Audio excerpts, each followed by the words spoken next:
So these books have been on sale since August 20th. They are distributed by Penguin Random House, but I believe they are from Candlewood Press. So there's 3 picture books, so let's get started. The first is Lionel and His Lion's Share. It's by Peacock, illustrated by Lisa Sheehan. And it's kind of cute, right? Because the author has the name of an animal, and he is writing about an animal. I think it's interesting.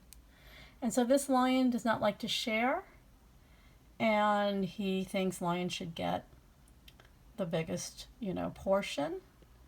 And so this is sort of a book about manners, I guess. And it has these beautiful kind of old-fashioned Richard Scarry-esque illustrations, which I'm a huge fan of Richard Scarry. And so here he is at various stores, just not sharing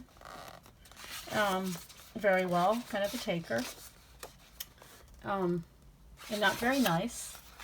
And so I'm sure there's a lesson at the end about sharing and being a good friend.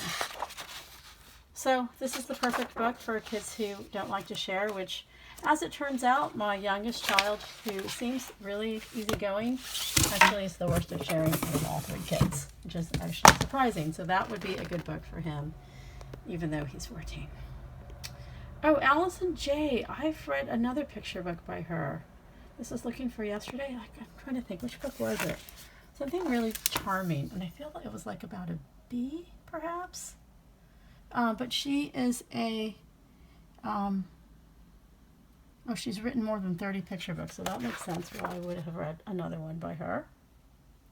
And so this is kind of a STEMish book, written on behalf of her father, who was a rocket engineer, and it's about space, time, and the pursuit of happiness, and perhaps even inventions, as it looks like. I see doodling and perhaps time travel. I don't know.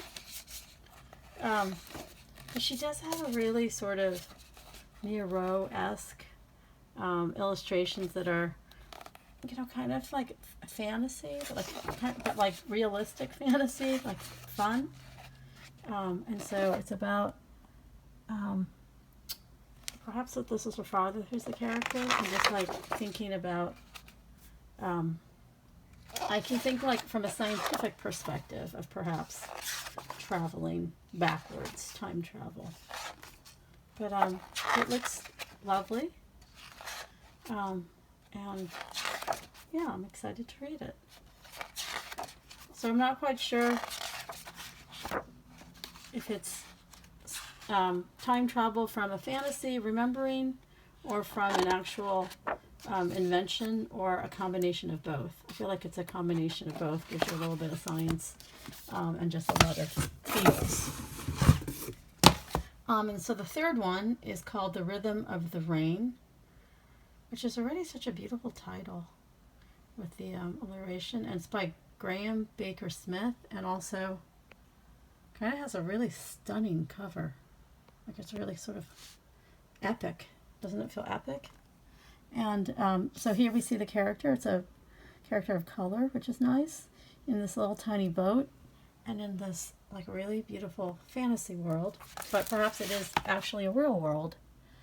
So it's about Isaac, who plays on the mountainside, and it is a celebration of the water cycle, but it looks like it's, so beautiful. Oh, it's Templar books. Is this Templar also? Let's see. This is the cover for this one. Candlewood. So maybe Templar is an imprint of theirs. So the water cycle. There's a really great water cycle book also. Who wrote that one? I feel like it was Jason Shin illustrated it, and I feel like it was I'll put it in the comments. But the water cycle can be this thing they teach, I feel like in 4th grade or 3rd grade, and it can be sort of this boring thing, but this book looks like it is a really interesting way of presenting it. And the other one that I was thinking of, which forget what it's called, also was just a really beautiful way to convey the water cycle. And so this one also looks like it just is like sneaking in the science in a beautiful story. And it, I mean, I have to say, like, I think Jason Shin is so amazing and talented as an author and illustrator, but like these illustrations are crazy stunning.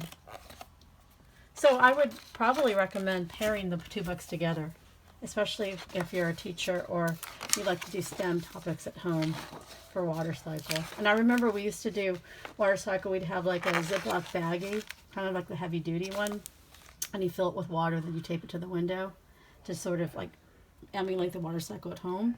And like it always falls off the window because the tape never seems to be strong enough to hold it up. And then if it falls off the window, it kind of ruins your whole water cycle demonstration. So yeah, anyway, this one looks stunning. I can't wait to read this one. Okay, anyway, thank you so much to Penguin Random House, Candlewick, and Templar for these three really beautiful picture books.